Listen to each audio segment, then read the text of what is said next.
Hi guys, welcome to my channel, Kate's Creative Space, and in today's video, we're gonna do a post review on True Pals. So let's get started.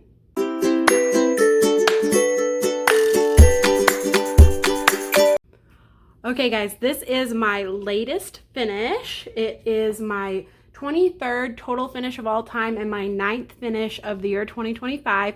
It is called True Pals by Disney. So there's no exact artist. This was just a Disney picture that they rendered into diamond painting.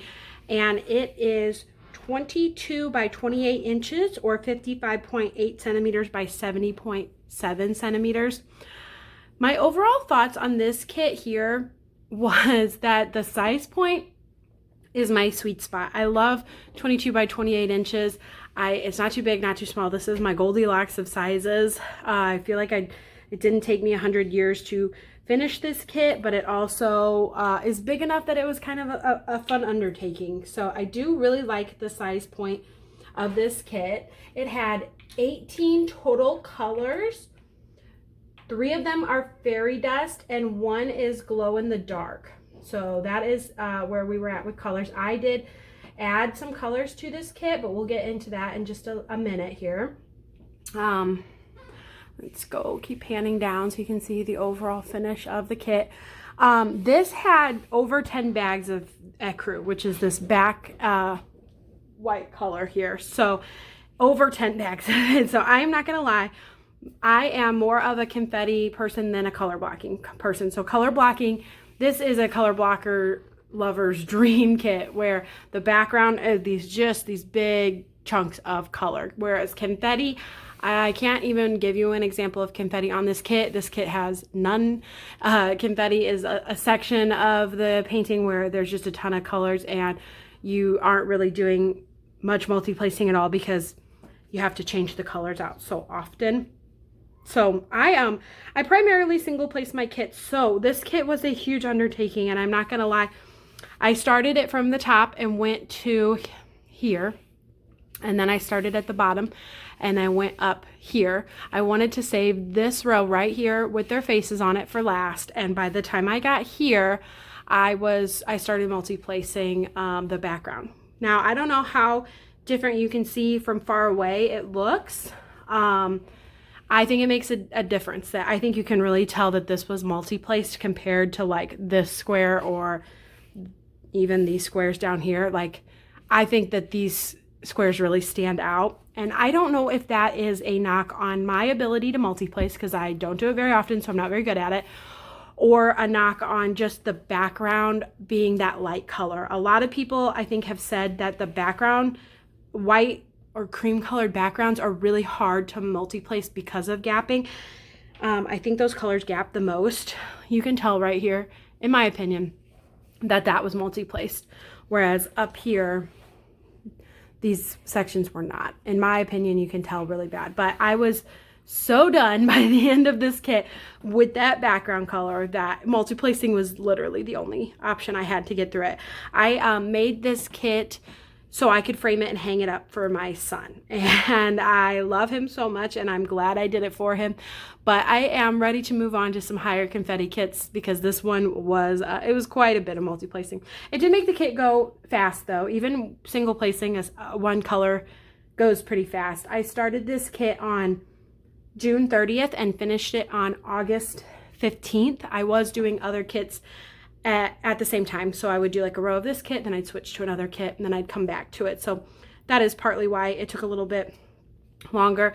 That's about the rate I finish kits though. So I'm not complaining about that. I think actually I finished it about a week sooner than I was expecting to. So I have no problems with how long it took me to get it done. I just was done by the time I finished it. So next we are going to take a quick look at the drills here. This is how I drilled this canvas up. I think this would have kitted up really well in an Elizabeth Ward tray. My one Elizabeth Ward tray has another kit kitted up in it, so I couldn't kit up in that kit. But I did have one box left from my Elizabeth Ward tray that was empty, and I'm really glad I did because, like I said, this had 10 bags of ecru. So this container right here held 3 of the bags at a time, and I just put it in a Ziploc baggie and stored it up here. That way I wasn't constantly refilling these bottles. Really glad that I had that. I will say I had plenty of leftover drills, even the little ones. I, in fact, actually had a whole extra bag of ecru out of those 10 bags. So I am glad I had this to kit up in. And then here are the rest of the colors. One thing I like to do in my post reviews is show you guys all of the colors of the special drills. So we'll look at the special drills right now. And then after that, I want to talk to you about what changes I made in this kit, because that does have a bit of an impact on why I have so many leftover drills. So this is the glow in the dark color. There's really nothing special about it, honestly, when you see it here, so I'm not going to dump it or anything. This is the outline color. So there's no black in this kit. All of Mickey's ears and the outlines of the characters is all done in brown. So I did like that there was no black, and that brown is glow in the dark. I have not seen the whole kit glow in the dark yet. I need to just set it in the sun. I flashed my flashlight on Mickey for a few minutes and then took it in the bathroom and did see his ears glow. So I do know that glow in the dark drills work. I just don't keep my kits out in the sun. So I need to like really shine some sunlight on it to get it really charged up. I am excited to kind of mess around with the glow in the dark. I don't know if hanging it on my son's wall will be enough sunlight to charge those drills. I'm hoping it will be though. Okay, so that was the glow in the dark. This is the first fairy dust color. It is Z225. This is a pink. Fairy dust is just a really light hint of glitter on top of the drills. It's harder to see in these lighter colors. You'll see it more in the darker ones. This color here was the background pink stripe right here across the whole kit. I wish they had reserved the pink fairy dust for Daisy's bow instead of this background. But Daisy's shirt is fairy dust, so I think that they didn't maybe want to put all the fairy dust drills just on her. Okay, the next one is Z946. This is orange, and there's a reason I have a ton of this left over, and I will get into that in just a second. This drill is super, super pretty. I like that bright orangey color. I think that one was really fun to work with. And this is in Goofy's shirt, but it was supposed to be in a lot more places on the kit. So like I said, we'll get into that in just a second. That's where I did place it though, is in Goofy's shirt. The last fairy dust is my favorite. It is Z3746 and it is purple. And that is Daisy's shirt color. So you can see the glitter on those so much better on these darker drills. I love purple and blue. Those are like my favorite colors, so it's no surprise that that's my favorite special drill. I heard one. Here it is. Yeah, I liked that one a lot, which is no surprise. So that one, like I said, is in Daisy's shirt. Shout out to my favorite color of the kit though, which I wish was fairy dust, but is not, is this blue color of Donald's. And like I said, by the time I got to that part, I was so excited, like, oh, a new color. Yes, finally something new to diamond paint. And same with the dark blue of Goofy's pants. I was like mostly done with the kit, and I'm just like, yes, something new, because I used so much ecru in the background. And then when I finally got to a section like down here where I was like, oh, another symbol. This is E and this symbol's capital C.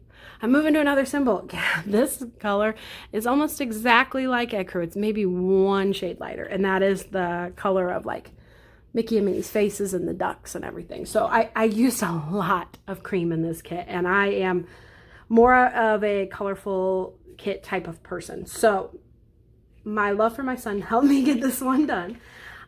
Next, let's check. Oh, I want to show you the trash real fast. Not a ton of trash really at all. Honestly, as far as trash goes, I only started collecting trash, like collecting it and not just throwing it on the floor or throwing it away when I started this channel. But most of the trash on these drills was one of two things. The white ecru drills had spots on them. Like let's see if I see spots of other colors. Not even holes, spots of other colors on them. So that put them in the trash. And then the other reason that I had trash drills on this was at the bottoms of the drills, especially in that see in the ecru, the bottoms of the drills were rounded so they didn't lie flat on the canvas. It didn't have a lot of holes, and honestly, as far as trash, I think that's pretty good. It didn't really nothing that really super bothered me. So next, let's talk about the changes that I made to this kit. As I was diamond painting this kit and enjoying it, I started looking at the characters and realizing that they did repeat, for 18 colors, they did repeat a lot of the colors. Now, I think the reason they did that is because it was a vintage Mickey piece, and I think that the reason they did that is just to get the vintage feel of it. I, however, wanted the characters to remind my son of the original Mickey characters that he loves and sees on Mickey Mouse Clubhouse, so I did opt to make some changes. The first change I made was Minnie's bow. It was charted orange, and in my mind, Minnie wears pink or sometimes red. She never wears orange unless it's Halloween. So I went ahead and changed it. Now, I do wish that the pink I had chosen was like a medium pink. I didn't want to go too light because I didn't want it to be too similar to Daisy's, which is right next to her. And any medium pink I had in spare drills, I did not have enough of. So this dark pink is what I had enough of in my stash. I didn't want to purchase anything additional for this kit. I did all of this just with spare drills that I had. So I think it works. When I first put it on, I hated it so much, but I didn't have like the brown of her ears done or the background. And once I put those on, it tamed it down way much. I will say changing colors on a kit, especially when it comes to outfits of characters, it is a little bit of a snowball effect because I like finished her whole outfit and I got all the way up into here in the kit and I was like, oh, her shoes are yellow. Yellow does not go with pink. But at that point, I had already done them because it kind of got blended in with Pluto and Daisy's feet, and I just didn't even really fully realize they were her shoes until I was done. And I thought, nope, I'm not changing it. So maybe, and if I had realized that before I diamond paint them, I might have changed the color of her shoes to go with her dress, but not going to happen, especially because I was running low on this color. I would not have been able to do her shoes on top of that. Okay, the second color I changed was Pluto's collar, which was also charted that orange. And while I wish it had been fairy dust, I did not have green fairy dust, but this green matches like the original Pluto's collar that you see on Pluto all the time. And I think it was the perfect change. I think the color was like absolute perfect. I think it's 702. I just really like that change. That was my favorite. And that one I asked my son on. I said, do you want me to leave it orange? Do you want me to change it to green? He really wanted it green. The last change was the most pivotal, most needed, and that was Mickey Mouse himself. His pants were charted the same orange fairy dust. So like I said, I took out 3 sections of orange fairy dust and changed them to different drills, which is why that bottle was so overflowingly full still. I put in red fairy dust. This is Z666. I got it from a spare 80s diner food or just like diner food mini dazzle kit that I had. I had just enough to change it out for his pants, but classic Mickey Mouse needed some red pants. I am really glad I had fairy dust for this color because it was supposed to be fairy dust. It was supposed to be orange fairy dust, so I'm glad I was still able to keep it fairy dust. And I love it. I love the orange on his pants, or the red on his pants, because that is classic Mickey Mouse to me. I absolutely love that. So as far as changes, I'm glad with the ones I made. This is the first time I've ever changed a kit. The first time I've ever, I wouldn't even really call it enhancing because I actually like took fairy dust away and put regular drills in place, but it is the first time I've ever altered a kit. And I thought it was stressful. It's not my favorite thing to do. So going forward, I don't see me doing it a whole ton, but in this case it was necessary. And I thought I just wanted it to be perfect for my son, and he loves it how it is. Although now he's like, change Goofy's hat, because in Mickey Mouse Clubhouse, his hat is green. He wants me to change it. I'm not going to change it though, because there's nothing worse than pulling drills off. I had put a pink fairy dust in her hair, in her bow, and I didn't have enough of it. I had to pull it off, and oh, it was miserable. So yeah, and then he's like, change Pluto's hat, and I was like, no, buddy, I'm done changing. So he does like it. It's great, and I love it, and I am glad to be done with this one for sure. Yeah, the only other thing I'll talk about is just the gapping. Like I said, with multi-placing, I think it gapped a little bit. And even up here where I single placed, you can see some gaps, but that's just what happens with those light colors. They gap a little bit more. I did not have any issues gapping. I think I multi-placed Nikki's ears and you couldn't even, that looks single placed to me. But this is just me being picky. I think most people would never have noticed it unless I pointed it out. But that is also why I single place so often. I like how it looks a lot better, and I don't spend time. I find when I multi-place, I spend more time fidgeting with the drills trying to make them look perfect, whereas when I could just single place it and be done with it. But maybe I just need more practice multi-placing. So everybody has their own preference with how they diamond paint, and yeah, so no shade to anybody who multi-places. I think it's great. I actually wish I could multi-place better. I just think for me, single placing is more relaxing because I don't stress out as much about it. So this is the last panel I'm going to do for it. Other than that, my thoughts about the quality. I mean, it's a Diamond Art Club kit. I had no issues with quality, no issues really with anything. I thoroughly enjoyed doing it. For someone who is a confetti heavy kit lover, I just think it took me out of my comfort zone, and I think I could do anything in squares though. I did not mind multi-placing all this in squares. Had it been rounds, I don't think I would have been able to do the kit. So, because I just don't love rounds, at least with all this color blocking. The satisfying clicking them all in place made up for the color blocking. So everyone has what they like, and I was really glad to get this one just to have it for my son and to do it for him. So overall, I would give it an A experience. The quality you can't find anywhere else, and I do know this kit is in stock on Diamond Art Club. I don't think it's gonna restock though, so if you like this kit, I would grab it. They actually have it marked 20% off, or either 20 or 22% off, because it never sold out when it was released. So if you like this one, I would grab it, because I feel like if they are having that much trouble selling it out the first time, they probably won't restock it. So if you like this one, I will link it down below if you want to pick it up. Definitely try to get it before it sells out, just because I'm not sure, like I said, if they're going to restock it. So that is about it for this post review. Thank you guys so much for watching. Go ahead and give it a thumbs up if you enjoyed the video. Let me know down in the comments if you think that the changes I made to the kit work for it. And I'll catch you guys in my next one. Bye.